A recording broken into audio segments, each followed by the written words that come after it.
ಭಾರತ ಏಕೀಕರಣದ ರೂವಾರಿ ಸರ್ದಾರ್ ವಲ್ಲಭಾಯ್ ಪಟೇಲ್ ಅವರ 150ನೇ ಜನ್ಮ ವರ್ಷಾಚರಣೆಯನ್ನು ಕೇಂದ್ರ ಸರ್ಕಾರದ ಸೂಚನೆಯಂತೆ ನಡೆಸಲಾಗುತ್ತಿದೆ. ಈ ಹಿನ್ನೆಲೆಯಲ್ಲಿ ದಕ್ಷಿಣ ಕನ್ನಡ ಜಿಲ್ಲೆಯ ಪುತ್ತೂರಿನಲ್ಲಿ ಇಂದು ಜಿಲ್ಲಾ ಮಟ್ಟದ ಏಕತಾ ಜಾಥಾ ಹಮ್ಮಿಕೊಳ್ಳಲಾಗಿತ್ತು. ಭಾರತದಲ್ಲಿ 565 ಸಂಸ್ಥಾನಗಳನ್ನು ಭಾರತದ ಜೊತೆ ಸೇರಿಸಿಕೊಂಡವರು ಪಟೇಲ್ ಅವರು. ವಿಶ್ವದಲ್ಲೇ ಎತ್ತರದ ಅವರ ಮೂರ್ತಿಯನ್ನ ಮೋದಿಯವರು ಕೆವಡಿಯ ಗ್ರಾಮದಲ್ಲಿ ನಿರ್ಮಿಸಿದರು. ಪಟೇಲರ 150ನೇ ಜನ್ಮದಿನದ ಪ್ರಯುಕ್ತ ದೇಶದೆಲ್ಲೆಡೆ ಏಕತಾ ರ್ಯಾಲಿಯನ್ನು ಆಯೋಜಿಸಲಾಗಿತ್ತು.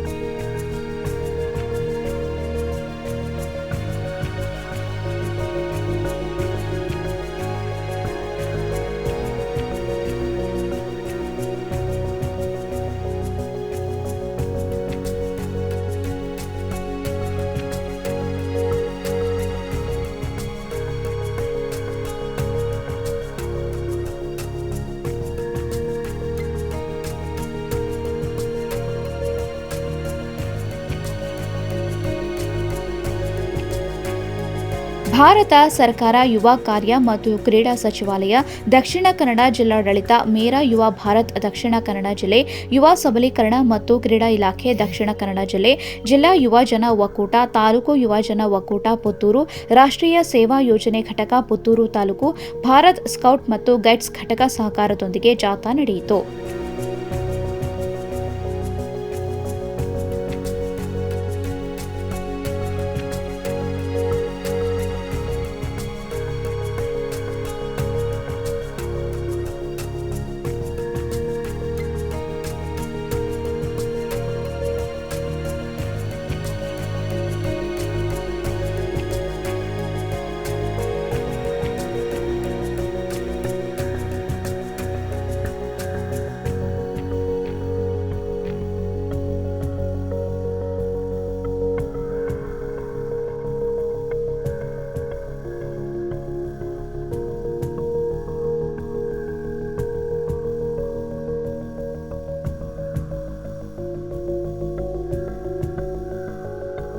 ಬೆಳಗ್ಗೆ 8:30ಕ್ಕೆ ನೆಹರು ನಗರ ವಿವೇಕಾನಂದ ಕಾಲೇಜು ಆವರಣದಲ್ಲಿರುವ ವಿವೇಕಾನಂದ ಮೂರ್ತಿಯ ಬಳಿಯಿಂದ ಮಹಾಲಿಂಗೇಶ್ವರ ದೇವಸ್ಥಾನದವರೆಗೆ ಏಕತಾ ಜಾಥಾ ನಡೆಯಿತು. ನೂರಾರು ಸಂಖ್ಯೆಯ ವಿದ್ಯಾರ್ಥಿಗಳು ಈ ರ್ಯಾಲಿಯಲ್ಲಿ ಭಾಗವಹಿಸುವ ಮೂಲಕ ಪಟೇಲರ ಪರ ಘೋಷಣೆಗಳನ್ನು ಕೂಗಿದರು.